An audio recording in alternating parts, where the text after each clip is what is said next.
नमस्कार प्यारे विद्वान साथियों, मैं महेंद्र चौधरी आप सभी का इस ऑनलाइन डिजिटल प्लेटफॉर्म पर हार्दिक स्वागत करता हूं। मित्रों, अपना जो टॉपिक है वो चल रहा था लोक देवता, और अपन बात करें कि लोक देवताओं में हमारे जो अगले लोक देवता है उनका नाम है क्या? तेजा जी। अब हम सबसे पहले तेजा जी के इंट्रोडक्शन के बारे में देखते हैं। तो तेजा जी का जो जन्म है वो कहाँ हुआ? तो तेजा जी का जन्म हुआ खरनाल नागौर में। इनके पिता की हम बात करें तो तेजा जी के पिता का नाम था ताहड़ जी, और तेजा जी की हम माता की बात करें तो इनकी माता का नाम था रामकुंवरी।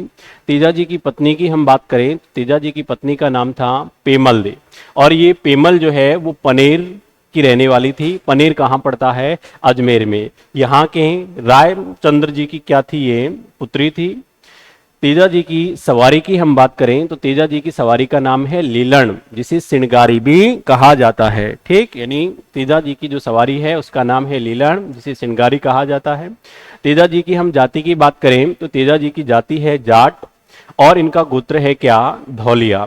तेजा जी का जो पुजारी होता है उसे क्या कहा जाता है? तो तेजा जी के पुजारी को घोड़ला कहा जाता है। तेजा जी के अन्य किन किन उपनामों से जाना जाता है? तो एक तो तेजा जी को काला बाला का क्या कहा जाता है? देवता। एक कृषि वैज्ञानिक देवता के रूप में भी किन्हें जाना जाता है? तेजा जी को। किसानों के इष्ट देवता भी किसे माना जाता है? तेजा जी को। और नारू रोग के निवारक देव भी कौन है? तेजा देव। यानी तेजा जी को एक तो काला बाला का देवता, कृषि वैज्ञानिक देवता, किसानों के देवता, और नारू रोग के निवारक देवता किन्हें कहा जाता है? तेजा जी को कहा जाता है। अब देखो, अपन तेजा जी की अगर कहानी देखें तो ये तो तेजा जी का बेसिक इंट्रोडक्शन था। यानी तेजा जी का जन्म हुआ खरनाल नागौर में, पिता का नाम ताहड़ जी, माता रामकुंवरी, पत्नी का नाम क्या है? पेमल। और पेमल कहाँ की रहने वाली है? पनेर की। किन की पुत्री है? रामचंद्र जी की पुत्री। तेजा जी की सवारी है उसका नाम है लीलन, लीलन एक्सप्रेस, यानी जिसे किस नाम से भी जाना जाता है? सिंगारी। जाति है जाट, गोत्र है दौलिया, और तेजा जी का पुजारी कहलाता है, बताओ क्या? घोड़ला। क्या कहलाता है? घोड़ला। और इनको उपनाम जो है तेजा जी को कि किन किन उपनामों से जाना जाता है? तो एक तो काला बाला का देवता हम, कृषि वैज्ञानिक देवता हम, किसानों के इष्ट देवता हम, और नारू रोग के निवारक देवता के रूप में किनको जाना जाता है? तेजा जी को। अब हम तेजा जी की कहानी देखते हैं। तो तेजा जी के पिता जो हैं इनका नाम बताओ क्या है? तो तेजा जी के पिता का नाम है क्या भाई? तेजा जी के पिता का नाम है ताहड़ जी। ठीक, यानी तेजा जी के पिता है ताहड़ जी। ये किनके पिता हैं? तेजा जी के। और इधर पेमल जो हैं इनके मामा, ये हो गई पेमल, और पेमल के कौन? मामा। ये दोनों आपस में, ताहड़ जी और पेमल के मामा आपस में क्या थे? बेस्ट फ्रेंड थे। तो एक बार क्या हुआ कि इन दोनों ने बातों ही बातों में तेजा जी की और पेमल के बीच में क्या की? रिश्ते की बात चलाई, और दोनों के बीच में क्या करवा देते हैं? शादी। यानी तेजा जी की अल्प आयु में, पीला पुतड़ा परनायो कुंवर तेजा रे, आपने ऐसे गाने भी सुने होंगे। तेजा जी का अल्प आयु में क्या कर दिया जाता है? बताओ, विवाह कर दिया जाता है। किसके साथ? पेमल के साथ। कुछ समय के बाद तेजा जी और पेमल के जो मामा, और तेजा जी के पिता का नाम है क्या? ताहड़ जी, इन दोनों के बीच में कुछ आपस में कहा सुनी हो जाती है, और दोनों के बीच में क्या खिंच जाती है? तलवारें चल जाती है। और ये पेमल के जो मामा हैं वो मना कर देते हैं कि मैं तो, मेरी जो भांजी है पेमल, उसको आज भेजो न कल भेजो। तेजा जी के पिता ताहड़ जी ने कहा कि कोई बात नहीं, हमारा तेजा भी सुंदर राजकुमार है, राजकुमार के लिए और दूसरा विवाह कर लेंगे, कोई कमी थोड़ी है। तो तेजा जी के पिता ताहड़ जी निर्देश दे देते हैं अपने घर में कि तेजा जी को विवाह के बारे में कोई भी जानकारी नहीं देगा। अब होता क्या है कि तेजा जी धीरे धीरे बड़े होते हैं। तेजा जी की उम्र हो गई है 20 वर्ष, 22 वर्ष, लेकिन तेजा जी को विवाह के बारे में कोई जानकारी नहीं है। और कुछ समय के बाद तेजा जी के पिता जो हैं ताहड़ जी, इनकी बताओ क्या हो जाती है? मृत्यु। यानी ताहड़ जी अब इस संसार में नहीं है। तेजा जी अपने खेतों में जाएं, कृषि का कार्य करें और मस्त रहे। धीरे धीरे तेजा जी की उम्र हो जाती है 25 वर्ष, और तेजा जी मन ही मन में सोचते हैं कि क्या बात है, घर वाले अभी तक शादी विवाह का नाम ही नहीं ले रहे हैं, क्या चक्कर है। अब तेजा जी करे भी तो क्या करें, वही काम, रोज खेतों में जाएं और खेती का कार्य करें। और ऐसे करते करते तेजा जी की उम्र लगभग 30 वर्ष के आसपास हो जाती है। और तेजा जी एक दिन मॉर्निंग में अपने खेत पर जाते हैं। अब जैसे ही मॉर्निंग पे खेत पे गए सुबह, तो बताओ खेत पे जब व्यक्ति कोई हार्ड वर्क करता है तो उसको भूख तो लगेगी, तो तेजा जी को भूख लगती है। और दिन तेजा जी का 10 बजे ब्रेकफास्ट आ जाता था, लेकिन आज 11 बज गए, ब्रेकफास्ट नहीं आया, 12 बज गए तब भी नहीं आया। और टाइम हो गया कितने का, 1 का, तब भी तेजा जी के लिए ब्रेकफास्ट नहीं आता है। तेजा जी आग बबूला हो जाते हैं, गुस्से में लाल पीले हो जाते हैं कि ऐसे कब तक चलेगा, घर वालों को कब तक कमा के दूंगा, मेरा कोई ख्याल रखता ही नहीं है। सुबह 4 बजे से आया हूँ, खेती का कार्य कर रहा हूँ, हार्ड वर्क कर रहा हूँ, मुझे भूख लगी है और अभी तक खाना नहीं आया है। और लगभग 2 बजे के आसपास तेजा जी की भाभी, और भाभी का नाम बताओ क्या है, रत्नी, ये तेजा जी के लिए ब्रेकफास्ट लेकर आती है। अब जैसे ही रत्नी आती है, तेजा जी गुस्से में आग बबूला तो थे ही, भाभी को 2-4 खरी खोटी बातें सुना देते हैं कि भाभी ये कोई बात होती है क्या, ये है वो है, तुम्हारे लिए इतना कमा के देता हूँ। लेकिन भाभी भी बताओ किसकी है, तेजा जी की है, रत्नी, ये कम थोड़ी है।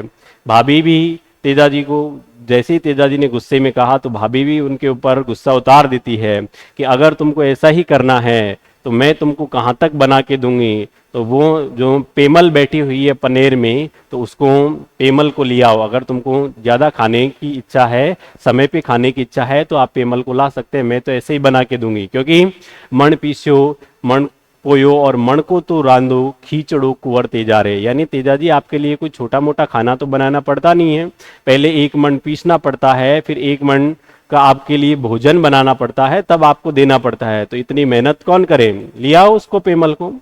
अब जैसे ही तेजा जी की भाभी पेमल का नाम लेती है, तेजा जी के सीने में बिजली कड़कती है कि भाभी हु इज पेमल। अब जैसे ही तेजा जी पेमल के बारे में पूछना चाहते हैं, भाभी को पता लगता है कि ताहड़ जी हमें मना करके गए थे कि तेजा को विवाह के बारे में कभी भी जानकारी नहीं देनी है, लेकिन भाभी भी क्या करे, गुस्से में कह दिया है। भाभी ने कहा कि मेरे से गलती हो गई, कोई बात नहीं, मैं कल से आपके लिए खाना समय पर ले आऊंगी, आज का तो खाना खाओ, कोई नहीं है पेमल हेमल। तेजा जी ने कहा कि अब तो चाहे कुछ भी हो जाए, अगर खाना खाऊंगा तो पेमल के ही हाथ की खाऊंगा, नहीं तो खाना खाऊंगा ही नहीं। भाभी लाख समझाने का प्रयत्न करती है, लेकिन तेजा जी नहीं मानते हैं। होता क्या है मित्रों, तेजा जी भाभी से पूरी जानकारी जुटाते हैं पेमल के बारे में, पूरा एड्रेस लेते हैं पिन कोड सहित, और तेजा जी अपने बैलों को वहीं छोड़ते हैं कि हरियो हरियो घास सर जो बैला म्हारा रे, और पानी रो पीजो थे गैर तालाब रो, यानी वहां एक गैर तालाब था, बैलों से कहते हैं कि मैं तुमको आजाद करता हूं, यहीं आराम से हरा हरा घास सरना, पानी की प्यास लगी तो गैर तालाब का पानी पीना, और मैं जा रहा हूं किसको लेने, पेमल को लेने के लिए। तेजा जी अपने घर आते हैं, और जैसे ही तेजा जी अपने घर आते हैं, अपनी माता को बताते हैं कि मैं आज पेमल को लेने के लिए जा रहा हूं, तो तेजा जी की जो माता है वो मना करती है कि बेटा तेजा, आज का जो दिन है वो ठीक नहीं है, आज का मुहूर्त अच्छा नहीं है, इसलिए कभी वापस जाना। तेजा जी ने कहा कि नहीं, कुछ भी हो जाए, मैंने प्रण किया है कि खाना खाऊंगा, तो बताओ किसके हाथ का खाऊंगा, पेमल के हाथ का खाऊंगा, नहीं तो खाऊंगा ही नहीं, भाभी के कहाँ तक मैं ताने सुनूंगा। तो तेजा जी कहते हैं कि सूर और वीर जिस दिशा में जाते हैं वो दिशा दशा सब सही हो जाती है। तेजा जी जाते हैं, और तेजा जी की बताओ सवारी का नाम क्या है, तो सवारी का नाम है क्या, लीलन एक्सप्रेस। लीलन एक्सप्रेस को सजाते हैं, ये तेजा जी की सवारी है लीलन। और लीलन पे सवार होके तेजा जी बताओ किधर जा रहे हैं, पनेर की ओर जा रहे हैं। और लीलन की स्पीड जो है, स्पीड है लीलन की लगभग 100 से 120 किलोमीटर पर हावर। लीलन टक टक टक टक टक की आवाज आ रही है, 5 किलोमीटर तक लीलन की गूंज सुनाई दे रही है। अब जैसे ही तेजा जी ससुराल जाते हैं अजमेर, तो लगभग तेजा जी को 6 बजे के आसपास का समय हो जाता है शाम का। अब जैसे ही तेजा जी ससुराल में एंट्री मारते हैं, उधर तेजा जी की जो सास माँ है, सास माँ का नाम है बोदल दे। क्या नाम है, बोदल दे। अब ये तेजा जी की जो सासू माँ है वो गाय का दूध निकाल रही होती है, इधर तेजा जी की एंट्री होती है। और जैसे ही गाय ने इस तेजा जी की सवारी लीलन को देखा, और वो लीलन की आवाज, खुरों की आवाज से बौखला जाती है और कि सास के मुंह पर गाय ने क्या मारी, लात मारी, तो उसे पूरा चांद जमीन पे नजर आ जाता है, चक्कर आने लगते हैं और वो गुस्से में बोलती है तेजाजी की सास माँ कि ये कौन आया है, इनको काला नाग डसे। बताओ क्या डसे, काला नाग डसे। अब ऐसे ही तो तेजाजी ने एंट्री मारी और उधर सास माँ के द्वारा क्या कहा गया कि तेजाजी को कौन सा नाग डसे, काला नाग डसे। तेजाजी ने कहा कि मैं तो ससुराल में जीवन में पहली बार आया हूं और बहारों फूल बरसाओं की जगह सास माँ मेरे से ये कह रही है कि काला नाग डसे, ऐसे घर में तो मैं वापस जीवन में कभी कदम रखूंगा ही नहीं। और तेजाजी यहाँ से यू टर्न ले लेते हैं मित्रों।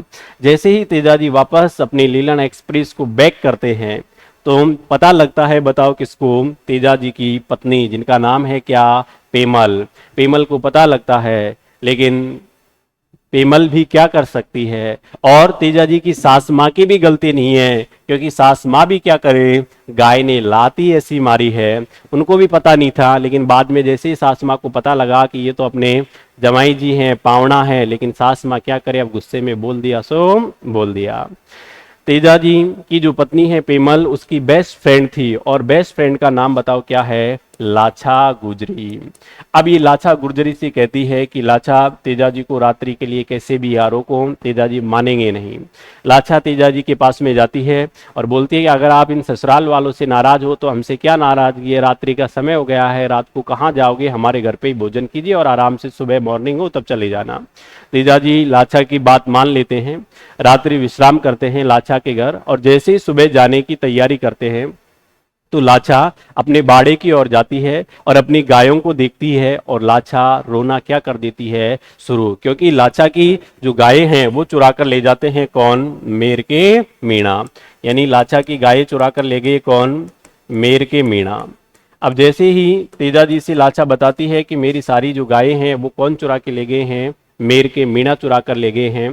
तेजाजी कहते हैं कि लाछा चिंता करने की कोई आवश्यकता नहीं है, मैं तुमको वादा देता हूं कि मैं तुम्हारी गायों को क्या करवा के लाऊंगा, आजाद करवा के लाऊंगा। तो तेजाजी जाते हैं, मेर के मीणाओं से युद्ध लड़ते हैं, और युद्ध लड़के बताओ लाछा की गायें क्या करवा लेते हैं, आजाद करवाते हैं। अब जैसे ही तेजाजी लाछा की गाय आजाद करवा के लाते हैं, लाछा कुछ समय तक गायों को देखती है और थोड़े समय के बाद में लाछा वापस पुनः रोना प्रारंभ कर देती है। तेजाजी ने कहा कि लाछा अब क्या हुआ, अब तो मैंने आपकी सारी गायों को आजाद करवा दिया है, उसके बावजूद भी आप इस प्रकार से रो रहे हो। लाछा ने कहा कि कुछ नहीं, मेरा तो काण्या केड़ा रह गया है। कौन सा केड़ा, काण्या केड़ा। और ये सब गाय अगर रह जाती तो मुझे कोई आपत्ति नहीं थी, लेकिन काण्या केड़ा के बिगर तो मैं जी ही नहीं पाऊंगी। तेजा ने कहा कि कोई बात नहीं, मैं आपसे वादा करता हूं कि गाय आजाद करवा के लाया हूं तो मैं आपका काण्या केड़ा भी क्या करवा के लाऊंगा, आजाद। और तेजाजी जाते हैं वापस। अब मेर के मीणाओं को पता था कि लाछा की कमजोरी क्या है, काण्या केड़ा है। तेजाजी वापस आएंगे। अब देखो, एक जगह पर पहले युद्ध लड़ा हुआ हो और उसी जगह पर वापस उसी स्थान पर युद्ध लड़ने के लिए जाएं तो लोग पहले से अलर्ट रहेंगे। अब की बार मेर के मीणा घात लगा के बैठे हुए थे, इन्होंने चारों ओर से फील्डिंग सेट कर रखी थी कि आने दो तेजाजी को। तो जैसे ही तेजाजी जाते हैं तो वापस आजाद करवाने के लिए, तो एक जगह पड़ती है सेंदरिया। उस सेंदरिया नामक स्थान पर एक काला नाग अग्नि में जल रहा होता है। यानी ये काला नाग बताओ किसमें जल रहा होता है, अग्नि में। तो तेजाजी इस नाग को अपने खांडे से बाहर निकाल देते हैं, इसको आजाद कर देते हैं, जलने से बचा लेते हैं। जैसे इस नाग को बाहर निकाला जाता है, नाग तेजाजी के ऊपर यानी क्रोधित हो जाता है और कहते हैं कि नाग तेजाजी, उस नाग का जो नाम बताया जाता है वो बताया जाता है क्या, बासक। क्या नाम बताया जाता है, बासक। वो कहते हैं कि तेजाजी आपने तो महान अपराध किया है, अगर आज आप मुझे बाहर नहीं निकालते, मैं इस अग्नि में जल जाता तो धरती पर काले नागों को दर दर भटकना नहीं पड़ता, हमारी जाति को मुक्ति हो जाती, और आपने तो महा अपराध किया है, इसलिए मैं आपको क्या देता हूं, सजाए मौत देता हूं। और ये जो काला नाग है वो तेजा जी को डसने के लिए कहता है कि मैं आपको क्या करूंगा, डसूंगा। तेजा जी ने कहा कि अभी मेरे पास में क्या नहीं है, समय नहीं है, आप मुझे एक बार लाचा गुजरी की का जो काना केड़ा है उसको आजाद करवा के लाने दो, उसके बाद में आप मेरे को क्या करना, डस लेना। तो ऐसा करके तेजा जी जो है वो इसको वचन देते हैं कि बासक राजा तुम चिंता मत करो, मैं एक बार काना केड़ा आजाद करवा के लाता हूं और उसके बाद में आप मेरे को क्या करना, डस लेना। तो यानी वचन देके जाते हैं। उधर मेर के मीणा घात लगाए हुए बैठे थे और जैसे ही तेजा जी वहां एंट्री मारते हैं, चारों ओर से तीरों की अंधाधुंध फायरिंग करते हैं और तीर चलाते हैं। तेजा जी बुरी तरह जख्मी हो जाते हैं, उसके बावजूद भी काना केड़ा को क्या करवा देते हैं, आजाद। वापस लाचा को सुपुर्द करते हैं और लाचा से कहते हैं कि लाचा मेरे प्राण न निकल जाए उससे पहले मुझे जाना होगा किसके पास, बासक राजा के पास में, उनसे मैं वादा करके आया हूं। और तेजा जी आते हैं बासक के पास में और बासक से कहते हैं कि बासक राजा कहाँ हो, बाहर निकलो और मैंने आपसे जो वचन दिया था वो वचन निभाने के लिए मैं आपके सामने उपस्थित हूँ, मुझे डस लीजिए।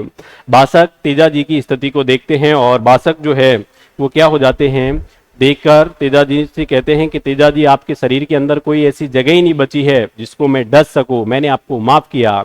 तेजा जी ने कहा कि नहीं, अगर आपने मुझे डसा नहीं तो मेरे जो वचन है वो पूरे नहीं हो पाएंगे और मुझे मुक्ति नहीं मिलेगी, इसलिए आपको डसना पड़ेगा। उसने कहा कि ऐसी कोई जगह नहीं है जिसमें मैं आपको डस सकूं, और हमारे काले नागों का एक धर्म होता है कि हम खून से सनी हुई जगह पर कभी भी डंक अपना नहीं मारते हैं। तेजा जी ने कहा कि एक शरीर की जगह है जो मैंने आपके लिए बचा रखी है और वो क्या है, जीभ है, यहां पर आप क्या मार सकते हो, डंक। तो बासक राजा तेजा जी को सेंदरिया नामक स्थान पर डसते हैं। फिर उसके बाद सुरसुरा अजमेर में तेजा जी क्या हो जाते हैं, वीर गति को प्राप्त हो जाते हैं। तो ये थे हमारे बताओ कौन, लोक देवता तेजा जी, जिनके बारे में हमने ये कहानी देखी। अब थोड़ा और आगे का इंट्रोडक्शन देखते हैं तेजा जी के बारे में। तो मंडावरिया अजमेर नामक स्थान पर मेर के मीणाओं से तेजा जी के मध्य में क्या हुआ, इन दोनों के मध्य में युद्ध हुआ और यहाँ से लाचा गुजरी की क्या करवाई थी, इन्होंने गाये आजाद। और सेंदरिया स्थान पड़ते हैं बताओ कहां पर, अजमेर नामक स्थान पर बासक नामक सर्प ने तेजा जी को क्या किया था, डस लिया था। और भाद्रपद शुक्ल दशमी सुरसुरा अजमेर में लाचा गुजरी की गायों की रक्षा करते हुए अपने प्राणों को क्या किए थे, तेजा जी ने त्यागे थे। वीर तेजा जी पशु मेला कहाँ लगता है, इंपॉर्टेंट है, काफी बार पूछा भी गया है। तो ये लगता है परबतसर नागौर में। और राजस्व व आय की दृष्टि से राजस्थान का सबसे बड़ा पशु मेला था, लॉकडाउन के बाद में नहीं है, यानी पहले था। अब राजस्व व आय की दृष्टि से सबसे बड़ा जो पशु मेला है वर्तमान में वो है कौन सा, वो है जसवंत पशु मेला। और ये जसवंत पशु मेला कहाँ है, भरतपुर में।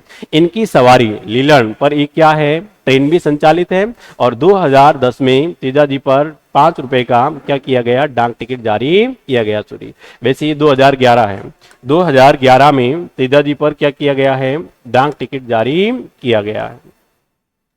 फिर इसके बाद में तेजा जी जो है, इनके गीत को बताओ क्या कहा जाता है, तेजा जी के गीत कहलाते हैं टेर कहलाते हैं। और तेजा जी की आराधना में पुरुषों द्वारा हाथ में छाता लेकर क्या किया जाता है, तेजा नृत्य का आयोजन किया जाता है। ऐसा माना जाता है कि जब तेजा नृत्य का आयोजन किया जाता है तो नृत्य करते समय ही बारिश होना शुरू हो जाती है, इसलिए उस समय लोग पहले से ही क्या लेते हैं, छाता हाथ में लेकर तेजा नृत्य करते हैं। तेजा जी के मंदिर में सिर ढककर क्या लगाई जाती है, परिक्रमा लगाई जाती है। तो ये थे अपने कौन, लोक देवता तेजा जी, जिनके बारे में अपन से डिटेल से पढ़ा है। तो धन्यवाद। अगले लोक देवता की बात करते हैं अपन अगली क्लास में। धन्यवाद।